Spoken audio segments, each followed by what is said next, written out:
here at Brand Theaters watching War for Planet of the Apes, which would be a third installment to the prequels to the Charlton Heston Planet of the Apes. Sometimes trilogies can be really successful. 1, 2, 3, boom, boom, boom, awesome, awesome, awesome, like Lord of the Rings, or even Pirates of the Caribbean. And sometimes you get that third installment and it falls short, like Spider-Man franchise Tobey Maguire, or X-Men franchise with Patrick Stewart. This movie, amazing. Everything answered, everything concluded, nice package bow. However, it is an emotional journey getting there. The movie isn't really high in the action. I mean, when the action does happen, it is there, and you're like, oh, damn, like it's happening.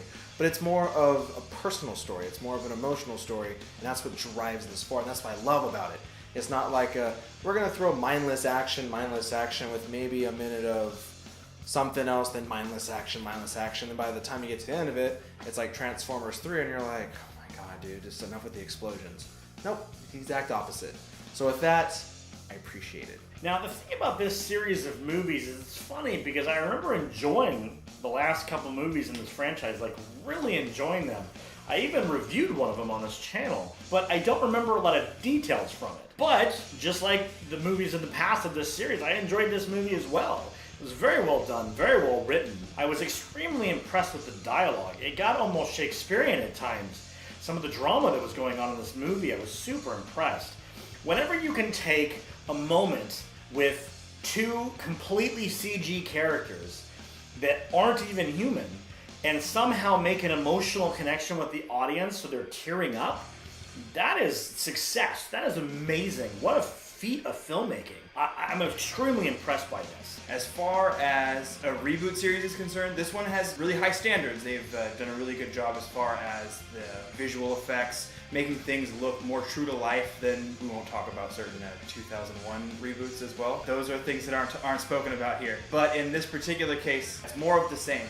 Everything is really high quality. The writing, the directing, the visual effects are out of this world. I know for sure that with Andy Serkis being on board, that it normally means that there's going to be a certain level of shine on everything, and it seems like that continues to be his calling card. As far as the actual movie itself is concerned, it's really interesting when you compare it to maybe the original series with Charlton Heston, just due to the fact that it takes more of a lens through the apes and less about the humans. The humans are a part of the story, but in this particular case, it's very well centered on Caesar and his outfit of people. Also, this movie, I couldn't tell what was CG or if they even had practical costumes. I couldn't tell. Everything looked legit real, and that to me is a huge thing, especially when you're trying to sell something like Planet of the Apes, and these apes look real like you and me. You're kind of like, mind-blowing.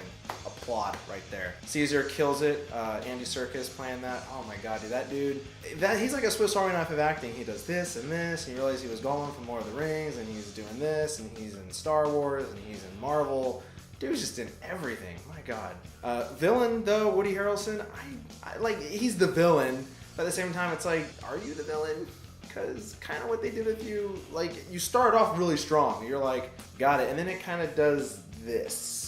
Like, I don't really know how to take that. Now, the movie wasn't perfect. I feel that the villain falls into my pet peeve, which is mustache twirling. He is definitely a little too mustache twirling. Especially since when you start to learn about him and he starts to kind of present his ideas, you kind of go, okay, there's a little depth to this character, but as it goes further, it's like, why did we even bother? He's just going to twirl his mustache over and over again. My only real gripe about this movie at all is there were some moments with Woody Harrelson's character that just don't feel quite right. Some of the way that he reacts to other people's reactions are a little over the top, and they just don't seem to make sense sometimes. In this particular part of this franchise, there have been some Easter eggs and little things that are in that original series that kind of show up here and there, but they're doing that a lot more in this movie as well, as far as the way that they name some of the characters, the way that they kind of allude to more things that are happening, as far as the timeline from that original franchise. It's really enjoyable to watch. It's one of those things where, they said, just with the level of production and with how well the scripts are written, how well these actors come to the plate to, make those characters that you're not actually really seeing real and vibrant and characters that make you elicit emotions. There are a lot of moments where you feel like you want to laugh or cry, or maybe even do laugh or cry. And those moments, like they said, they're not something that feel forced, or like it's really trying to play your hand. Like you really feel for these characters, even though they're a completely different species from yours. That's an amazing feat. It's going to be successful because of those aspects to it. I do like where the story went. I am pleased to say I did not guess what was going to happen. If you would have paused the movie somehow and asked me halfway through, I would have said, oh, I know exactly what's going to happen. X, Y, and Z. None of that happened. And I think that is awesome. I like it when people get clever and people get creative with this stuff. I'm sick of seeing the same cliche over and over and over again. And when someone kind of throws a curveball, even if it's not a huge curveball, it still makes me happy. I like to be surprised. And with the number of movies we watch as a group on this channel, you stop getting surprised very often, but this was pleasant. I liked it. The movie was super enjoyable. I loved it. I think this is how a trilogy should be done. Boom, boom, boom, beginning, middle, end.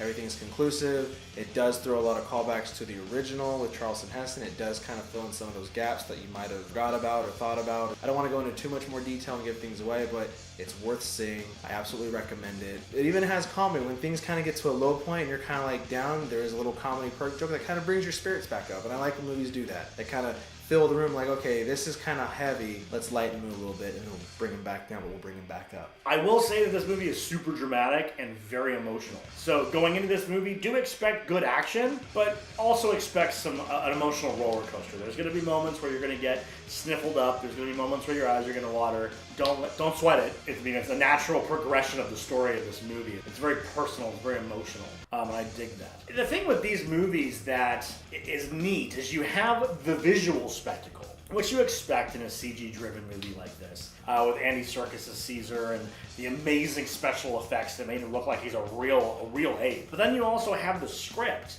and the characters and how they're written and how these apes act and how the society works, and you put those together and you just have this amazing experience.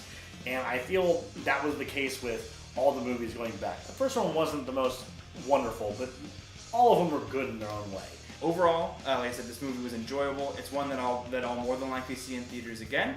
I would say that I'd probably give this an 8.5 out of 10. In this particular case, like I said, it's just due to having that kind of weird feeling about the villain.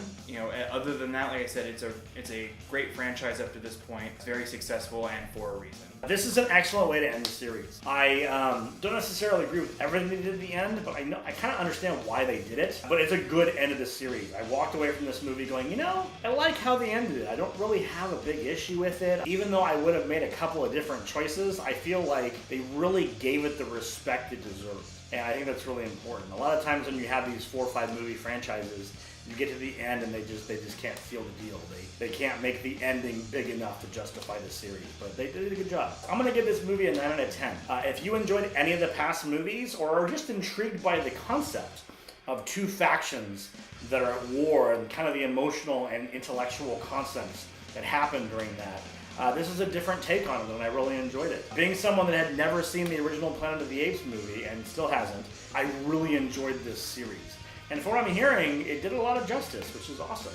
For me, minus the villain and whatnot, and I was kind of going in there expecting more of a battle, like a war, but a little different. With all that kind of said, I give this movie a 9 out of 10. 9 out of 10, just for those kind of reasons. And they might be good to you, whatever, but for me, 9 out of 10, love it, go see it. Keep your kids at home and don't talk during the movie. That's really rude. I don't understand you people. There is a baby that behaved better than most adults in this movie. Mind-boggling. Just go on ahead and like this video and favorite it. Hit that subscribe button, because when you do, you get more movie reviews like this, plus throwbacks. And remember guys, you heard it here at The Source.